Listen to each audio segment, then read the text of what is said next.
माण तालुक्यातील मार्डी गावात घडलेली ही घटना ऐकून प्रत्येकाचे मन हेलावून जाईल। एका मुक्या प्राण्याचा जीव वाचवण्याच्या प्रयत्नात आजी आणि नातवाला आपले प्राण गमवावे लागले। या दुर्दैवी घटनेमुळे संपूर्ण परिसरात शोककळा पसरली आहे।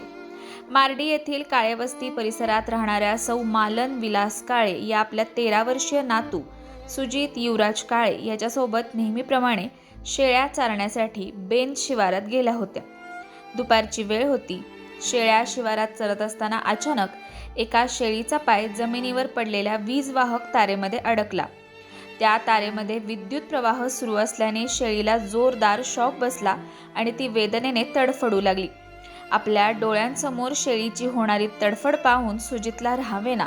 कोणताही विचार न करता तो शेळीला वाचवण्यासाठी धावत गेला, पण नियतीला काही वेगळेच मंजूर होते।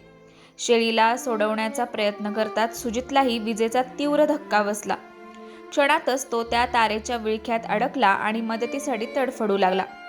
आपला लाडका नातू संकटात सापडलेला पाहून आजी मालन काळे यांचे काळीच पिळवटून गेले। नातवाला वाचवण्यासाठी त्या जीवाची पर्वा न करता धावत गेल्या, पण दुर्दैवाने त्यांनाही विजेचा जबरदस्त धक्का बसला। काही क्षणातच शेळी, नातू आणि आजी तिघांचाही जीव गेला। घटनेची माहिती मिळताच ग्रामस्थांनी घटनास्थळी धाव घेतली, मात्र तेथे दिसलेले दृश्य पाहून सर्वांच्या डोळ्यात अश्रू आले। हातात हात असलेल्या अवस्थेत पडलेले आजी आणि नातवाचे मृतदेह पाहून उपस्थितांना आपले अश्रू आवरता आले नाहीत। संपूर्ण गावावर शोककळा पसरली।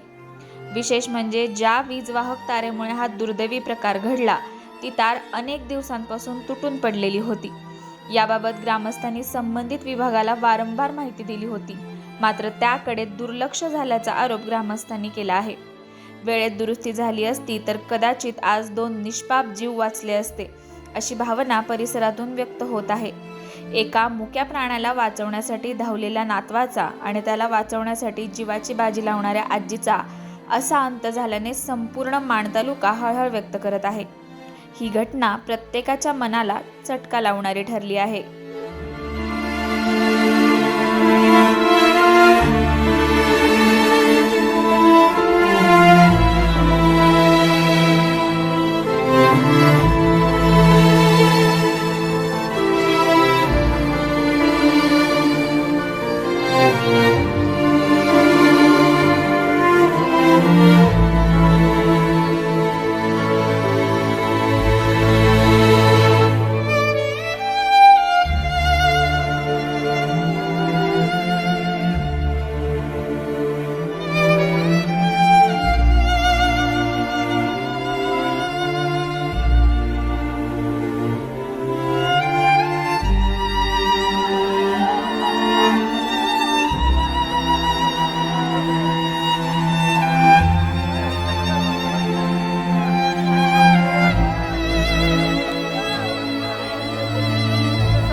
अशाच नवनवीन अपडेट्ससाठी आमच्या खबर गावाकडची या चॅनेलला सबस्क्राईब करा, आमचे व्हिडिओ लाईक करा आणि शेअर करा।